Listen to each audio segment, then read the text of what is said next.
Joal-Fadiouth, ville natale du poète Léopold Sédar Senghor, offre de vastes vasières bordées de mangroves et plantureuses d'huîtres. Territoire ostréicole, Joal-Fadiouth est le deuxième site de production d'huîtres du Sénégal après Toubacouta. Cette chaîne de valeur de l'économie bleue est principalement tenue par les femmes qui travaillent dans des conditions précaires. On soutient aussi groupement de femmes de Joal-Fadiouth qui font un effectif de près de 900 femmes. Enda Ecopop a initié avec l'appui de Wetland International le projet d'appui au modèle de valorisation des produits halieutiques dans la commune de Joal-Fadiouth, dénommé Promoval. Cette expérimentation vise, entre autres, le développement de la chaîne de valeur des huîtres portant sur le renforcement de capacités sur les techniques de production, l'aménagement de guirlandes et pocheaux flotteurs, la réalisation de bassins de dégorgement, l'accompagnement pour l'obtention d'autorisations de fabrication et de mise en vente et des codes barres. Le bassin de dégorgement a été inauguré en octobre 2023 par les autorités municipales, Enda Ecopop et les autres partenaires. Il permet d'éliminer toute la vase ou autre impureté contenue dans les huîtres, améliorant ainsi leur qualité. Donc nous sommes là aujourd'hui pour inaugurer le centre de dégorgement que nous avons construit avec l'appui de Wetland et l'UCN dans le cadre d'un grand programme et que nous mettons à disposition de Joal. Alors je disais tantôt dans mon allocution que ce bassin de dégorgement nous permet de résoudre deux aspects, deux difficultés. Le premier, c'est l'équité territoriale, on le dit. Et quand on rapporte l'équité territoriale à Joal, on se rend compte que Joal fait partie des villes qui produisent le plus de trucs, mais qui n'avaient pas de centre d'égorgement fonctionnel qui leur permettait d'arriver à bien évacuer et bien traiter les produits qu'ils avaient. Donc ça, c'est un premier aspect. Le deuxième aspect, c'est que le centre d'égorgement permet également une équité sociale, parce que très souvent, c'est les femmes qui travaillent dans l'exploitation, la production et la commercialisation des huîtres.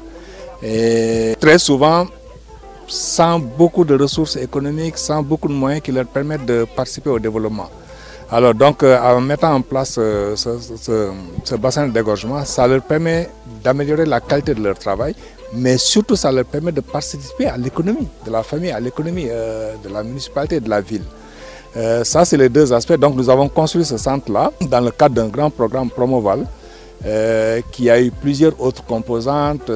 Nous avons fait la formation des femmes sur la gestion administrative et financière, sur l'étiquetage, sur la production, mais surtout nous les accompagnons également pour qu'ils puissent avoir les freins et les codes barres, qui leur permet, à partir des produits qui sont là, de pouvoir les commercialiser dans les meilleures conditions d'hygiène, dans les meilleures conditions de qualité, dans les centres commerciaux, mais surtout qui leur permet également de voir comment ça peut aller vers l'exportation. Le travail d'accompagnement de Enda Ecopop a été bien apprécié par Wetland International Afrique parce qu'en cohérence avec leurs objectifs d'amélioration des conditions de vie des communautés vivant dans les écosystèmes côtiers vulnérables. C'est un réel plaisir pour Wetland International Afrique d'être présent à cette cérémonie, à cette remise de cette infrastructure auquel nous avons procédé, parce que c'est un outil, un ouvrage qui rentre parfaitement dans les objectifs de notre organisation, puis cherche à améliorer les conditions d'existence des populations qui dépendent de l'utilisation des ressources naturelles, des écosystèmes, en particulier les mangroves qui nous réunissent ici.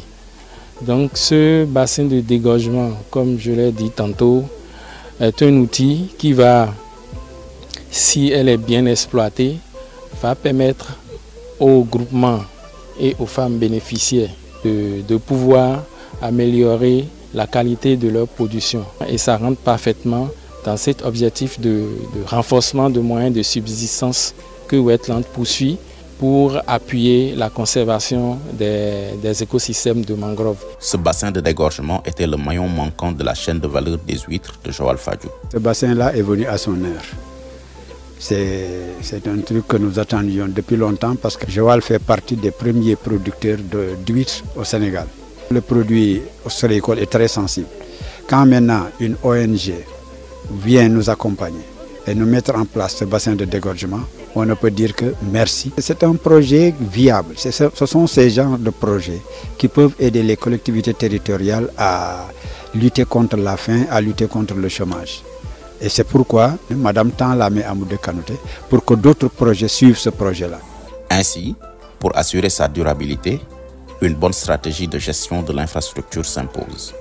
C'est un bijou de haute portée. Il faut au moins que les gens fassent bon usage pour cela.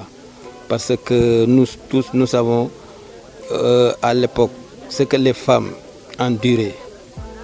Si ce bijou est venu, vraiment, il faut qu'il en fasse bon usage. Finalement, un rêve de femme qui devient une réalité. Une vieille doléance est finalement prise en charge par Enda Ecopop pour améliorer la qualité des huîtres. Dans le passé, nous avions perdu des clients qui avaient une préférence particulière pour les huîtres dégorgées. Actuellement, mon groupement a des commandes d'huîtres dégorgées et le bassin va nous permettre de satisfaire la commande sans difficulté majeure. Ainsi, la chaîne de valeur ostréicole est désormais complète à Joal Fadiout. Toutefois, nous nous réjouissons des résultats du Promoval à travers la dotation des clés de séchage, l'aménagement des guirlandes, des pochons flotteurs et du bassin de dégorgement. Au nom de toutes les associations de Joal Fadiout, je formule des remerciements et des prières pour que ce bassin soit une réussite et un modèle au Sénégal.